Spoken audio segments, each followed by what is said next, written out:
তো গাইজ দেখো রাস্তা দিয়ে আসছিলাম, তো রাস্তার ধারে একটা গাছ থেকে কুল পাচ্ছিল একটা বাড়িতে, দেখো তো ওইখান থেকে আমরা চেয়ে নিয়ে এসছি এই কুলগুলো।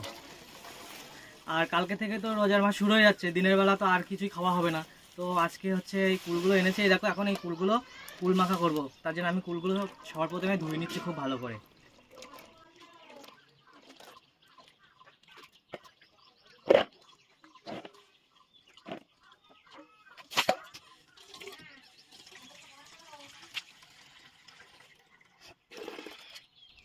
আর একবার খুব ভালো করে ধুয়ে নেব।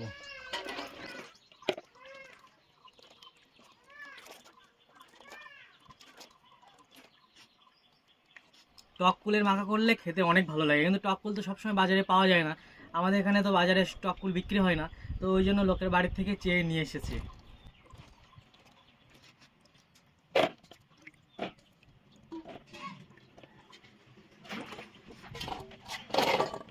তো দেখো আমার কুলগুলো ধোয়া হয়ে গেছে, এবার হচ্ছে একটা একটা করে কুলগুলো সব থেতো করে নেব।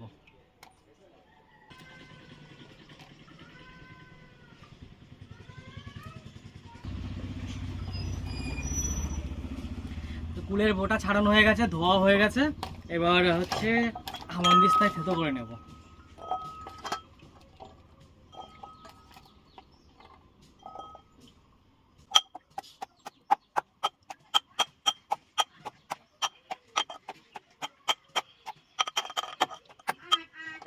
খুব বেশি পেশাই করব না, একদম অল্প অল্প করে পেশাই করে নেব, তাহলে খেতে আরো ভালো লাগবে।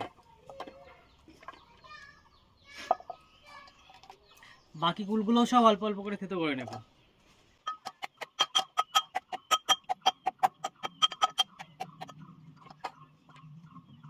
তো আমার কুল থেতো করা প্রায় হয়ে গেছে, দেখো লাস্টে সারা এসে লাস্টের গুলো বলছে ও থেতো করবে, ওই জন্য ওকে দিলাম, ও হামানদিস্তায় কুলগুলো থেতো করছে। সারা হলো তোমার? দেখো এখানে কুলগুলো সব থেতো করে রেখেছি, এখন দেখেই কেমন লোভ লাগছে, এখনো এর মধ্যে সব কিছু দেওয়া বাকি। তো সারা তাড়াতাড়ি নাও, এই থালায় মাখাতে অসুবিধা হচ্ছে বলে গামলায় ঢেলে নাও।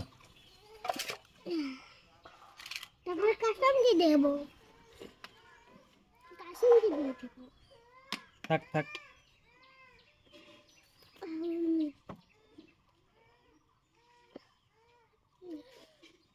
এরপর দিয়ে দেবো জিরে মরিচের গুঁড়ো,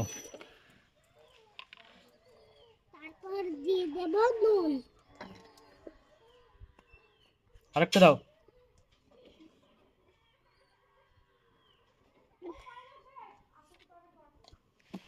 এবার খুব সুন্দর করে মেখে নেবো হাত দিয়ে।